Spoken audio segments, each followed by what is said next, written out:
Islamic Finance TV, the only TV channel of the fastest growing Islamic economy in the world and the prime mover of Islamic finance news.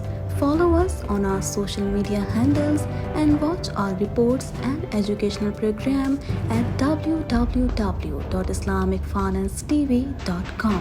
For advertisement, please contact us at islamicfinancetv@gmail.com.